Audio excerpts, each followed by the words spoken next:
करें। आज हम संविधान की गौरवशाली यात्रा पे बात करने के लिए चर्चा कर रहे हैं। कल से ये चर्चा चल रही है सर। मैंने बहुत सारे दोनों पक्ष के और जितने भी हमारे मेंबर हैं सुना सर, उनको बड़े बड़े नेता हैं सर।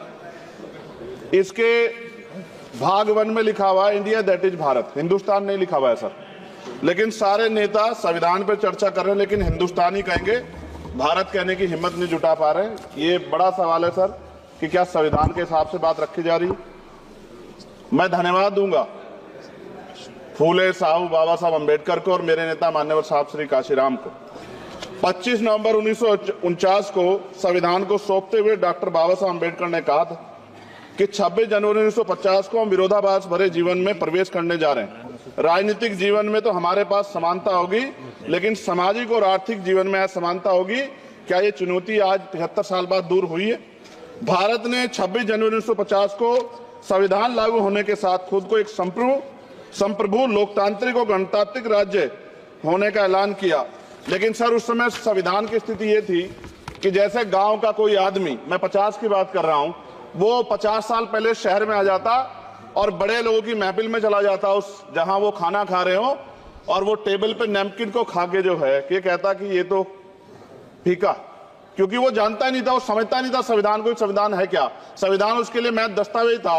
ये जिम्मेदारी थी राजनीतिक दलों पे कि वो संविधान को व्यवहार में लेके आते। और इसके इतने सारे आर्टिकल हैं, अगर इनको व्यवहार में लाया जाता तो मुझे लगता कि आज देश बहुत बदल गया होता। बाबा साहब ने कहा था कि लोकतंत्र भारतीय भूमि का केवल ऊपरी पोशाक है, उनके अनुसार यहाँ की संस्कृति अनिवार्य तौर पर लोकतांत्रिक है। भारत जैसे गरीब और गैर बराबरी वाले देश में संविधान के जरिए छुआछूत खत्म करना, वंचितों के लिए सकारात्मक उपाय करना, सभी वयस्कों के लिए मतदान का अधिकार देना और सबके लिए सम्मान अधिकार तय करना, ये बहुत बड़ी उपलब्धि थी सर। ये संविधान है कि आप वहां बैठे हैं और मैं यहाँ खड़ा होकर अपनी बात रख रहा हूं, और इस देश में आदिवासी महिला के तौर पे जो है राष्ट्रपति बनी है, और प्राइम मिनिस्टर तो नहीं बना, लेकिन शेड्यूल कास्ट के बड़े नेताओं को भी जो है राष्ट्रपति बनने का मौका मिला। इस संविधान की देन, अगर वोट हम पे नहीं होता तो शायद अमीर और जो राजा महाराजा खुद को मानते हैं हमारी गलियों तक नहीं आ पाते, हमारे हाल नहीं जान पाते। आजादी का मतलब सर सिर्फ अधिकार पाना भर नहीं है, इसके लिए हमारे संविधान में सरकार और नागरिकों के अधिकारों के साथ साथ उनके कर्तव्यों का विस्तार से उल्लेख किया गया है। बाबा साहब ने संविधान सभा में दिए गए भाषण में कहा था कि स्वतंत्रता आनंद का विषय है, पर अब हमें अपनी जिम्मेदारियों पर भी ध्यान देना होगा। संविधान ने सुनिश्चित किया कि रानी के पेट से राजा जन्म नहीं लेगा, वोट से नेता तैयार होगा। आर्थिक बराबरी के लिए सरकार क्या कर रही है? गरीब और गरीब हो रहा है और अमीर हो रहा है। सुबह उठते कहीं बम की धमकी मिलती, कहीं दंगे की। ये अमृत काल है सर, यह धमकी काल है। कितना बढ़ रहा है आर्टिकल 15 सर। भारत में आज भी घोड़ी चढ़नी बैठने होती है। प्लीज सर, क्या दलितों को यहाँ भी बोलने का नहीं? सर अगर सबको 4 मिनट दे दो, ये भेदभाव नहीं चलेगा दलितों के साथ। Time is 4 minute, don't waste. भाई सर क्या करो, अगर सबको 4 मिनट दिए तो आप मना करो, मैं बंद कर देता हूँ उसको। क्या दलितों को सबसे आखिरी में नंबर मिलेगा, बोलने का मौका मिलेगा? क्या मजाक कर रहे हैं सर आप? नो, ये all independent people are having only 4 minutes. You take sir, independent में अपनी पार्टी का मेंबर हूँ सर, और जीत के आया हूँ सर, किसी की दया में नहीं आया।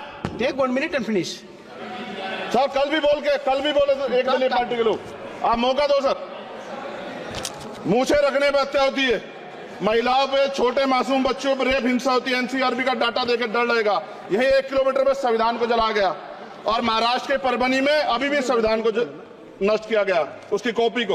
आर्टिकल 25-26 में संविधान में सभी को धार्मिक आजादी। कहाँ है दलितों की, मुसलमानों की, जैनों की, बौद्धों की, ईसाइयों की? छत्तीसगढ़ में सतनामी समाज को संविधान की अपनी धार्मिक आजादी के आधार पर जो है उनको अपमानित करके जेल में बंद कर दिया। संभल, अजमेर, अयोध्या सब इसका उदाहरण है। ये सरकार आलोचना डरती है। कितने लोग जेल में बंद है? मिरान हैदर, खालिद सैफी, उमर खालिद खान, सिफा खान, गुलफ्शा फातिमा और आजम खान साहब राजनीतिक विरोध में बंद है। सरकार यहाँ बैठी है, सरकार सामाजिक न्याय की बात करती है। बताए कितने दलित मुख्यमंत्री बना रखे आपने? 13 ज्यादा सरकार स्टेट में सरकार है। कितनी महिला मुख्यमंत्री है? आपकी सरकार ने सुप्रीम कोर्ट के आदेश के बाद रिजर्वेशन प्रमोशन में जारी नहीं किया, और ओबीसी को पॉलिटिकल रिजर्वेशन आप देंगे नहीं देंगे, आप बताने का काम करें।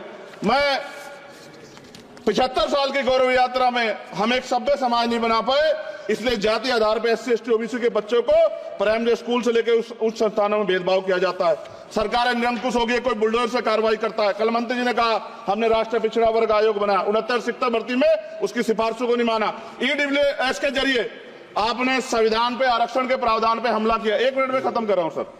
संविधान सर न्यायपालिका में आर्टिकल 124 ये कहता है सर, ये अधिकार जो है Sunday sir, please conclude. Sir 1 minute में Please, please, please conclude. संविधान में न्यायाधीशों की नियुक्ति का अधिकार राष्ट्रपति के द्वारा होना चाहिए, अभी तक नहीं हो रही है। All India judicial service commission कब बनेगा? क्या चंद परिवार ही सर जज बन सकते हैं?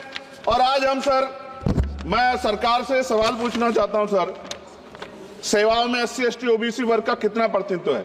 भारत सरकार के मंत्रालयों के अधीन PSU में, बैंकों, बीमा कंपनियों में और स्वच्छता संस्थानों में आउटसोर्स तथा कॉन्ट्रैक्ट पर वर्तमान कार्यरत कर्मचारी कुल कितनी संख्या है?